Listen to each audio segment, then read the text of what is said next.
Hello everyone welcome back to my channel law simplified. आपण मैंने जानते कि जड़े साधारण नागरिक हिसाब से आपड़ सीधा सड़क हाइकोर्ट किंबा सुप्रीमकोर्टर द्वारस्थ हो पारे। यह आम पब्लिक इंटरेस्ट लिटिगेशन कहू कि जनस्वार्थ मामला भी ओडिया आम कही था।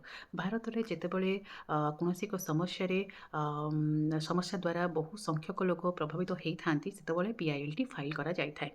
तो क्यों विषय आप पीआईएलटी फाइल करेंगे? आपणकर परिवेश प्रदूषण होगला कि मानवाधिकार उल्लंघन में आप फाइल करेंगे कि आपंकर सर्वसाधारण रास्ता कि पानी कि स्वास्थ्य अवस्था कौन अवहेला हेल्ले आप पीआईएलटी फाइल करेंगे। आपड़ इवन करप्शन होती आप पीआईएलटी फाइल करेंगे। ଆପଣ ପି-ଆଇ-ଏଲ୍-ଟି ଫାଇଲ୍ କେଉଁଠି କରିବେ? ଆପଣ ହାଇକୋର୍ଟ କିମ୍ବା ସୁପ୍ରିମକୋର୍ଟରେ ପି-ଆଇ-ଏଲ୍-ଟି ଫାଇଲ୍ କରିପାରିବେ। ଆଉ ଯଦି ଆପଣଙ୍କ କେସ୍‌ଟି ଜେନୁଇନ୍ ଅଛି ଦେନ୍ କୋର୍ଟ ସେଥିରେ ଇମିଡ଼ିଏଟ୍ ଷ୍ଟେପ୍ ନେବେ।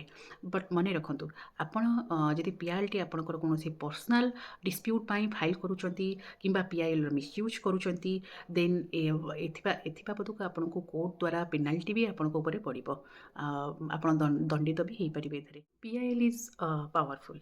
ଏହାକୁ ଆମକୁ ଜଷ୍ଟିସ୍ ପାଇଁ ୟୁଜ୍ କରିବା ଦରକାର, ନା କି କୌଣସି ପବ୍ଲିସିଟି ପାଇଁ କି ଆଟେନସନ୍ ପାଇଁ କି। ସୋ ଏଇଭଳିଆ ଲିଗାଲ୍ ଅପଡେଟ୍ ଆଣ୍ଡ ଆୱାରନେସ୍ ପାଇଁ କାଇଣ୍ଡଲି ମୋ ଚ୍ୟାନେଲକୁ ଫଲୋ କରନ୍ତୁ, ସବସ୍କ୍ରାଇବ୍ କରନ୍ତୁ ଆଣ୍ଡ ମୋ ଭିଡ଼ିଓଟିକୁ ଲାଇକ୍ କରନ୍ତୁ। Thank you.